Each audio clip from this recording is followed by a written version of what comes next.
पिछले 3 साल से हम लोग तपस्या कर रहे हैं। बिहार में शिक्षक बनना पाप है। सरकार किसी का बने, हमारी मांग तो एक ही है, हमें प्राथमिक विज्ञप्ति चाहिए 7वीं चरण की। अभी तक सिर्फ आश्वासन पे आश्वासन हम लोग को मिलते आ रहा है। कहना चाहूँगा कि जल्द से जल्द विज्ञप्ति जारी करे, और नहीं तो हम लोग जो है ये इस महा आंदोलन को एक उग्र आंदोलन करने के लिए ठान चुके हैं।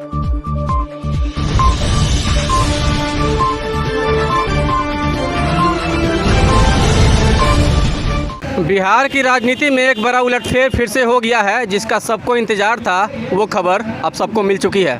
जी हाँ, बिहार में भाजपा और जदयू की सरकार अब टूट चुकी है। नीतीश कुमार यानी कि पलटू चाचा एक बार फिर से पलटकर राजद में आ गए हैं और अब बिहार में राजद और नीतीश कुमार की सरकार बनेगी। बहरहाल हम हैं गर्दनी बाग के धरना स्थल पे और इस खबर को लेकर सीटेट और बीटेट पास अभ्यर्थियों में भी एक उम्मीद सी जग गई है कि सरकार गिरने के बाद अब जो है कि कहीं ना कहीं उनकी जो मांग है उस मांग पे जल्द ही मुहर लग सकती है। तो आप बिहार न्यूज़ फाइल देख रहे हैं और आइए हम सीटेट और बीटेट पास अभ्यर्थियों से बातचीत करेंगे। इस तरह एक खबर आने के बाद उन्हें क्या उम्मीद लग रही है, क्या लगता है उनकी अब जो मांग है उस पर अब जल्द ही मुहर लगने वाली है, या फिर क्या लगता है उनको, क्या लग रहा है भैया? अब हमें उम्मीद है कि हमारी जो मांगे हैं वो पूरी हो सकती है। ठीक है, पिछले 3 साल से हम लोग तपस्या कर रहे हैं। इससे पहले भी 22 दिन आंदोलन किए थे, उससे भी पहले भी बहुत सारा आंदोलन हुआ है। अभी हम लोग आंदोलन 9 दिन से चल रहा है, लेकिन अभी तक बिहार सरकार के कानों में बिहार सरकार अभी तक हमारी बातों को सुन नहीं रही है, इग्नोर कर रही है। तो आने वाली सरकार जो आ रही है उसको शुभकामना है मेरी, और उन सरकार से यही कहना चाहते हैं जो शिक्षा मंत्री बनेंगे कि हम लोग का जो विज्ञापन है वो जल्दी जारी कीजिए, क्योंकि हम लोग का संघर्ष पिछले 3 साल से चल रही है। तो नई सरकार का स्वागत है और हम लोग का जो मांग है वो पूरा करें। तो नई सरकार का जो छात्र हैं वो स्वागत कर रहे हैं। यही कहना चाहते हैं, आज जो सत्ता में उलटफेर हुआ है और हम लोग जो अपने मुद्दे को लेके बैठे हुए हैं 7वां चरण प्राथमिक विज्ञप्ति को लेके, बस हम एक ही लाइन कहना चाहते हैं कम शब्दों में कि क्या बिहार में शिक्षक बनना पाप है। और ये भी एक अहर्ता रख दिया गया है बिहार में कि गर्दनी बाग में बैठ के लोग लाठी डंडा और आंदोलन करें। ये विगत 3 सालों से आंदोलन कर रहे हैं। आपकी आंखों में थोड़ी सी भी बिहार के प्रति और बिहार के बच्चों के प्रति अगर थोड़ी सी सकारात्मक अगर भविष्य को देखते हैं, अविलंब 7वीं चरण प्राथमिक विज्ञप्ति जारी करने का कृपा करें, नहीं तो आने वाले ये बिहार आपको समझाएगा कि बिहार में आप शिक्षा के दशा और दिशा दोनों के साथ कैसा आप दुर्व्यवहार किए और किस तरह का आप खिलवाड़ किए हैं। सर, सरकार यहाँ टूट रही है। बीजेपी और जदयू की सरकार टूटकर नया सरकार बनने जा रही है जो आरजेडी और जदयू की बनेगी। तो हम लोगों का तो सर मांग, सरकार किसी का बने, हमारी मांग तो एक ही है, हमें प्राथमिक विज्ञप्ति चाहिए 7वीं चरण की, जिसके लिए हम लोग 3 साल से लड़ रहे हैं, इंतज़ार कर रहे हैं और रोड पे हैं।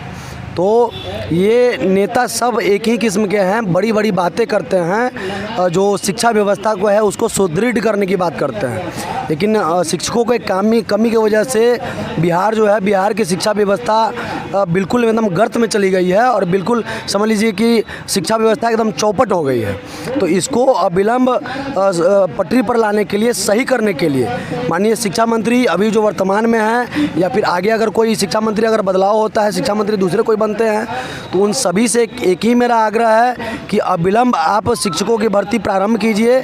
चूँकि आपने 6ठे चरण में भी अपने जो बहाली दिया, उस बहाली में महज 42,000 पदों को ही बहाल आपने किया है, तो आधी से ज़्यादा सीटें खाली चली गई हैं। तो आपके पास तो ऑलरेडी पहले से सीटें रिजर्व्ड हैं, तो आपने रिक्तियाँ मंगाया है और जो भी बहाली प्रक्रिया प्रारंभ करने से पहले जो भी काम होता है लगभग वो सारा काम भी पूरा हो चुका है। यहाँ तक कि जो आपने सॉफ्टवेयर की बात की, पोर्टल की बात की, वो पोर्टल का भी 31 जुलाई को ट्रायल हो चुका है। तो कहीं ना कहीं सारा काम अपने आप में हो गया है। जो नियमावली 2020 है वो भी संशोधित होकर नया नियमावली बन चुका है।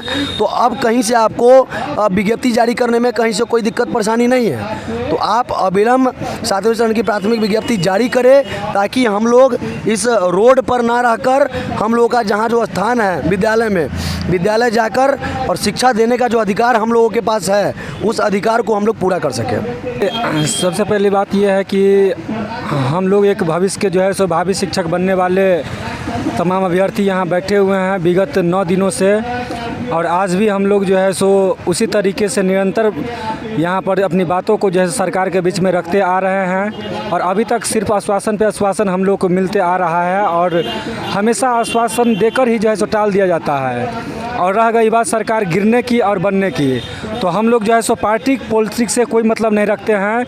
हम लोग यहाँ जिस उम्मीद जिस विश्वास के साथ यहाँ पर आए हुए हैं 7वें चरण की जो है सो प्राथमिक विज्ञप्ति, उसी के दिशा में हम लोग यहाँ पर आज भी संघर्ष करेंगे और किसी की सरकार बन जाएगी तब भी हम संघर्ष करेंगे। और हम लोग जो है सो बस शिक्षा विभाग से लेकर के आगे आने वाले भविष्य के जो भी माननीय शिक्षा मंत्री बनेंगे उनसे भी हम यही आग्रह करेंगे, विनती करेंगे, गुजारिश करेंगे कि आप आकर के जो है सो पदस्थापन कीजिए और हम लोग के भविष्य के बारे में जो है सो सोचिए, हम लोग के भविष्य का जो है सो निर्माता बनिए और जल्द से जल्द 7 चरण की जो है सो प्राथमिक विज्ञप्ति दीजिए। ये हम कोई जो है सो यहाँ पर मतलब सरकार से कोई लड़ाई करने नहीं आए हैं। हमें जो है सो कोई पार्टी पॉलिटिक्स से कोई लेनी देनी नहीं है, ना ही हम जो है सो कोई पार्टी पॉलिटिक्स का काम करते हैं। हम सरकार से यही जो है मांग रखते हैं कि जल्द से जल्द नोटिफिकेशन जारी हो और एक अच्छे भावी शिक्षक प्रारंभिक जो हो रहा है वो अच्छे हम शिक्षा गुणवत्ता जा कर के स्कूल में बच्चे को दे सके ताकि जो है सो आने वाला जो शिक्षा पद्धति है वो आगे बढ़ सके। मैं यही सरकार से कहना चाहूँगा कि जल्द से जल्द विज्ञप्ति जारी करे और नहीं तो हम लोग जो है ये इस महा आंदोलन को एक उग्र आंदोलन करने के लिए ठान चुके हैं। बहुत दिक्कत हो रही है। आज 9वें दिन ये आंदोलन चल रहा है मगर सरकार अभी तक उसके बारे में कुछ नहीं सोचा है, नहीं कोई आकर देखा है कि यहाँ पे कौन भूखा है और कौन क्या मर रहा है, क्या कर रहा है। अभी तक सरकार यहाँ पर नहीं आया है और सरकार से हम यही कहते हैं कि जल्द से जल्द नोटिफिकेशन दे ताकि हम लोग अपने घर की ओर खुशी खुशी नोटिफिकेशन ले करके चले जाए। देखिए आज तो 9 दिन हो गया बैठे हुए, लेकिन बात रहा कब तक बैठे रहेंगे, जब तक विज्ञप्ति नहीं आ जाती है तब तक। बात रहा कि सरकार परिवर्तन जो आज हुआ है उसमें हम लोगों को अगर किसी से विशेष उम्मीद है तो तेजस्वी यादव से विशेष उम्मीद है, क्योंकि हम लोग उनको अपने नेता मानते हैं, अपना आइकॉन मानते हैं। और उन्होंने इलेक्शन के समय में यह वादा किया था कि अगर हमारी सरकार आती है, हम सरकार में आते हैं तो पहली कलम से 10 लाख लोगों को रोज़गार देने का काम करेंगे। तो उनसे हमको सिर्फ यही कहना है कि 10 लाख रोज़गार तो हम नहीं मांग रहे हैं, सिर्फ आप ये नोटिफिकेशन निकाल दीजिए जिस पर मुश्किल से 50 से 60 हज़ार अभ्यर्थी बाहर होंगे और ज़्यादा अभ्यर्थी की बात नहीं है। ये हाथ जोड़कर उनसे कहना है और बिहार के शिक्षा मंत्री से यही कहेंगे कि आप जो ये खेल रहे हैं ये आपके लिए भी अच्छा नहीं है और भविष्य में बच्चों के लिए भी अच्छी नहीं है। आप एक मैच्योर राजनेता है, स्टेट्समैन है, आप एक ऐसा राजनीति कीजिए जिससे सबकी भलाई हो और लोग मिसलीड ना हो। ये कचरा वाला राजनीति बंद कीजिए। तो आप बिहार के सीटेट और बीटेट पास अभ्यर्थियों को सुन रहे थे। इन्होंने बिहार में जो नई सरकार जो आई है उनका तहे दिल से स्वागत किया है। तेजस्वी ने इससे पहले जो वादा किया था रोज़गार देने का, तो अब फिर से वो सत्ता में आ गए हैं। तो ये देखना होगा कि सत्ता में आने के बाद तेजस्वी अपने वादे पर कितना खरे उतरते हैं और अपने वादे को कितना पूरा करते हैं।